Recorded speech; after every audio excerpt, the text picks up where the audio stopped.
What content and creative work gives your business the best return on investment? This is what I want to discuss in this video today. So stay tuned, because by the end of this video, you should be better equipped to evaluate what kind of content your business needs to produce to achieve the best ROI.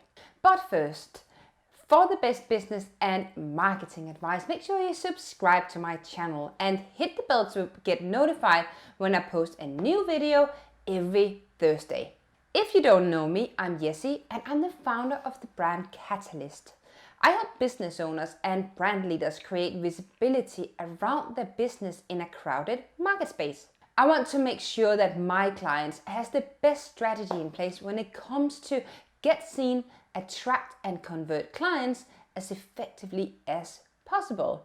So what content gives the best ROI or return on investment? This is a super challenging question, and there won't be a one-fits-all answer to this. But this said, I have some key points I would like to recommend that you consider when you choose what kind of content you produce or how you produce it. So the first point is to make it measurable. Make it super clear what you're trying to achieve with your content. And making it measurable is not equal to success, but it will give you a framework to constantly monitor if you are on the right track. And this can also challenge you to decide what success actually looks like for your business, because that might deviate from business or differentiate from business to business. There are some commonly used metrics that you can use to set your KPIs, and I normally simplified way divide it into three kind of territories, where the first one would be visibility, and by this I mean impressions and number of times you get seen by the right type of clients in order to create awareness. And then there's the time spent with brand, and this is where people willingly go onto your website or other paid sites, or they will read reviews, or they will research your business. So it's kind of the next level. And then the last level is conversion, so subscribing to an email, downloading from a link, or buying a product, or whatever it is that you're trying to drive behavior-wise that you've defined under this metrics. If I were to list things that are measurable, it would be subscriber growth, customer feedback, time spent on own sites, SEO rank, conversion, sales, traffic, email opens, link clicks, and you name it. So this is all super measurable and things that you should track within your business. But do note that when you start your calculations, there are actually some challenges that you have to be aware about. So firstly, your ROI will always start quite low when you're starting out by creating content. So this is actually a long-term game, and I repeat this is a long-term game. And this means that to improve the ROI value, you need to be consistent. So the other thing to keep in mind is that there are things we can't quantify, and this is what makes it quite tricky to measure ROI. So this can be brand perception. That is a thing that can be really hard to control, but you can influence it positively over time. And from a mathematical perspective, we have ROI equal return on investment, and this should look something like this. The formula should pop up. But think about this from a content perspective, where your creative assets have to provide value. I would then see it like return is brand awareness, thought leadership, market authority, and stuff like that will be things that are hard to measure. But then there's things such as new leads and revenue, your improved SEO ranking, traffic to own sites, and of course conversions such as downloads, emails, signups, and link clicks, as I mentioned before. And on the other hand, then you have investment. The first obvious one here will be the cost of producing content, and I will talk more about that later in the video, because that will make sense to do then. But for now, there will also be costs drivers such as sourcing external content. So this goes along the lines of the first ones, all the time you spend planning and managing a content strategy can be really consuming. Content distribution, media spend, you have employee costs, you will have costs of running your office, softwares, and tools in general. So everything around that will drive money out of your business. So all of this combined is your investment. And this means your ROI formula for content marketing is actually slightly screwed from the original ROI calculation. And I will talk you through this new formula in just a second. But first, comment below and let me know if you're currently measuring your marketing efforts. It's really interesting for me to see who of you are actually doing this. Right, a great one. Now, taking a step back from the observations I just listed, we can then create 3 categories together to form the ROI, and they will be made up of investment, utilization, and performance. And I'll talk about the investment in content separately, as I mentioned earlier. So let's move on to utilization. So there's been research made, which I find is really intriguing, that testifies that 60 to 70% of all the content that are created, that's actually not being utilized to the extent it should. So think about this. The fact are that you guys, you spend a lot of time and money on creating content, but then you miss out by not utilizing it to the max. Like, you really need to utilize the content you produce. So remember, your content will have no impact at all if you don't use it strategically correct and get it out there. People need to see it, right? Then finally, we have performance. What are the goals of each piece of content? That goes back to what I always preach, which is to have a clearly defined content strategy. And then each piece of content needs to drive to a KPI, otherwise it's pointless. And I mentioned the KPIs earlier in this video. So ask yourself, are you supporting a product launch, or is this driving awareness, sales, email sign up? So what are you trying to achieve? Got it? Are way too many people that work without having a plan in place. We don't like that.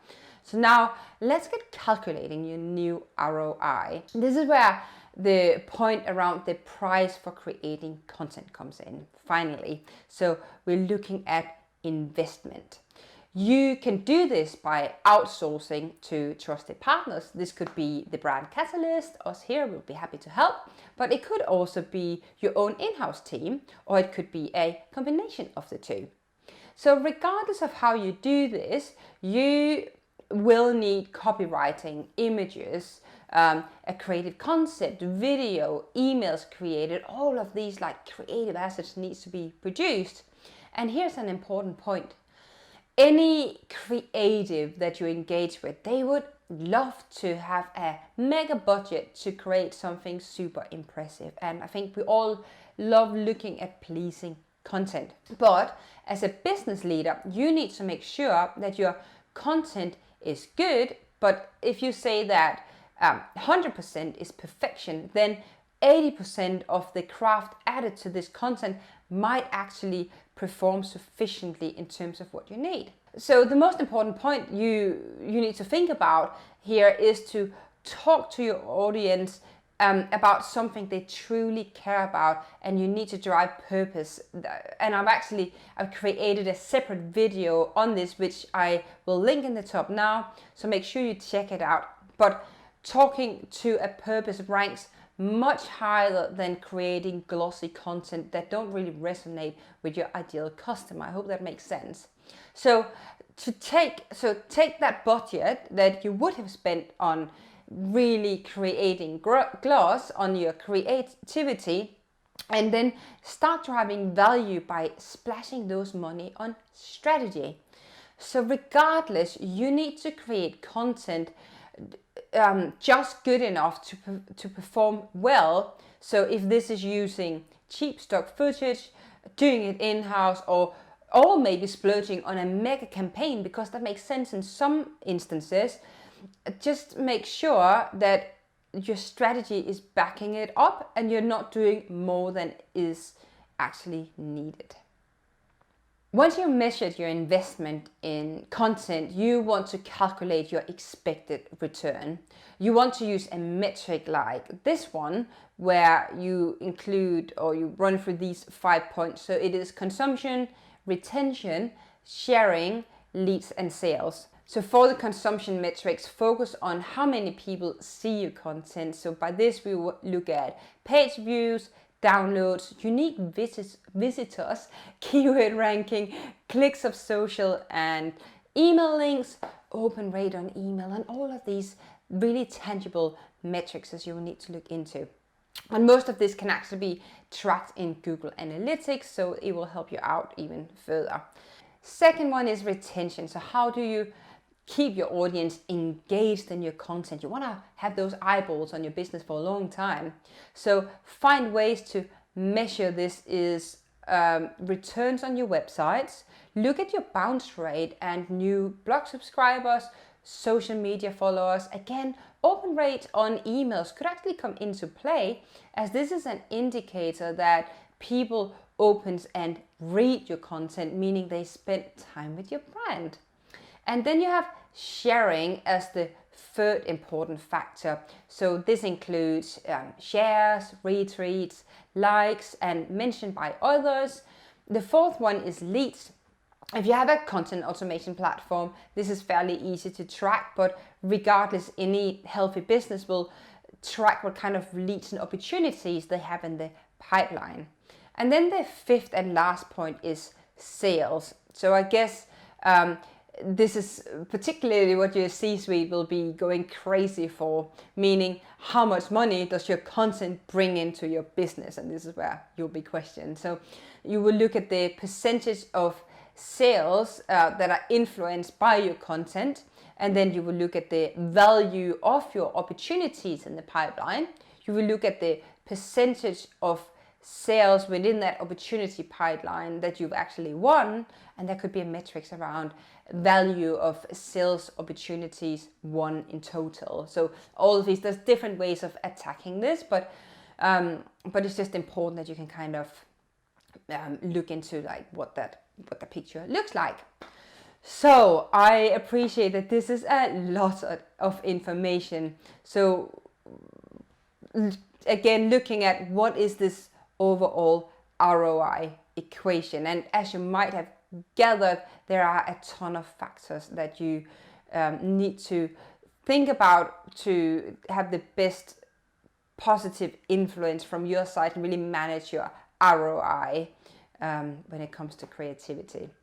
So essentially, I would say for each piece of content, so say content X in campaign C, you need to take the amount of revenue gathered by that piece of content C, and you need to divide it by the production cost for the content X and the distribution cost, so all your media spent for X. And if the ratio is greater than 1, then your content was profitable seen from a sales perspective. I think this formula should ping up right around now, just so you can kind of visualize it as well. But just to make it super clear, this formula is to calculate each piece of content within the campaign, so the ROI for each piece of content. And as you can see on the formula, this actually looks really similar to the original ROI formula, but it is super important to understand that all the different elements that goes into calculating your ROI on creative content and campaigns, even if you don't use every metric to prove the success to your C-suite, because it becomes a very complex picture. So I just want to finish up by summarizing a few points. And the main thing here is that we as marketers, we care about generating revenue through creativity and the efforts we put into our campaigns. It is really, in the end of the day, what this is about. So you want to control who sees your content and how people interact with it. And then ideally you want to start forming a picture around how your content make them feel, because that tells the story. And you need to make sure that you keep in mind the many factors I've mentioned in the video when you're determining your ROI. And remember that no business is the same. So keep in mind that the factors that are hard to measure, they're actually super important, and they impact the ROI because it is what builds authority, visibility, and reputation around your brand. And don't forget how much time is a factor too. I mentioned this in the beginning. It is a matter of being consistent. Right, let's move on. I have some really exciting news. Your business can now be mentored by me and my team here at the Brand Catalyst. We can help you really elevate your brand and creative content to make sure you get the best foundation for your return on investment. We want you to succeed in your creative efforts. So make sure you book a free strategy call via the link below, and let's discover how we can best help your brand create the desired visibility. Also, if you want to join a community for like-minded business people where I share experiences and tips and tricks to improve your marketing strategy, go and join my closed Facebook group. There's also a link in the description below. And then if you like this video, make sure you hit that subscribe button and share it with your friends and colleagues. I really appreciate that. And then right around now, there should be a couple of videos pinging up around me. It is my latest content around branding and marketing. Make sure you check it out, and I will see you there.